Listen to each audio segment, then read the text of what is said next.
At sa ibang balita, sinubukan ng GMA News ang planong 40 kilometers per hour speed limit sa mga pampasaherong bus sa Metro Manila.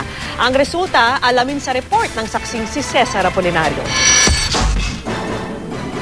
Sa Commonwealth Avenue kung saan ilang buwan ang ipinatutupad ang 60 kilometers per hour speed limit, napiling subukan ng aming news team ang 40 kilometers per hour na speed limit na gustong ipatupad ng DOTC para sa lahat ng pampasaherong bus sa Metro Manila.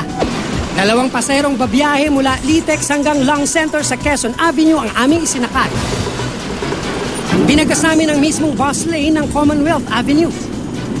40 pa rin yung takbo namin. Nandito pa lang kami sa, lugar na to? Luzon Avenue. So nakaka 7 minutes na kami.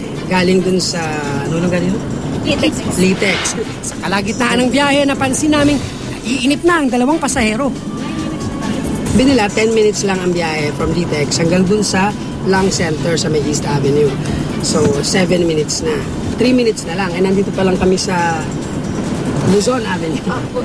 Ano pakiramdam? Parang napapasyal lang. Parang walang appointment. Ayun po, parang nasa posisyon ka nga ng libing. At pagdating sa Long Center, ang anilay dating 10 minutong biyahe na doblet naging 20 minuto. Parang di po siya appropriate para sa mga workers at the students.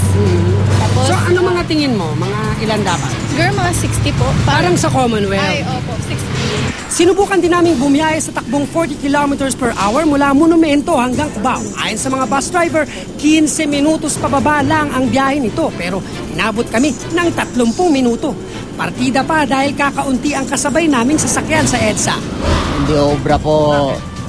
Kasi lalo lang magkaka-traffic po yung 40 kilometers per hour. Kasi yung mga pasahero yung mga pasahero lang, kasi iba nagmamadali.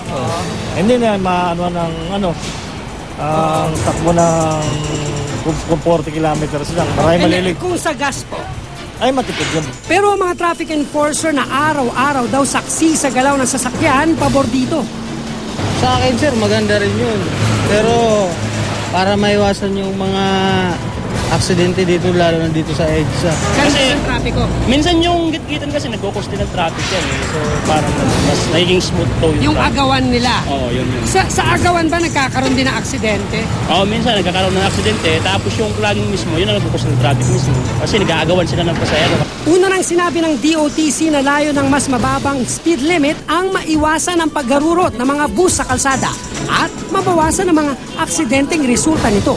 Sa Marso nila ilalabas ang memorandum circular na nagdedetalye ng mga alituntunin at parusa kaugnay nito. Cesar Apolinario ang inyong saksi.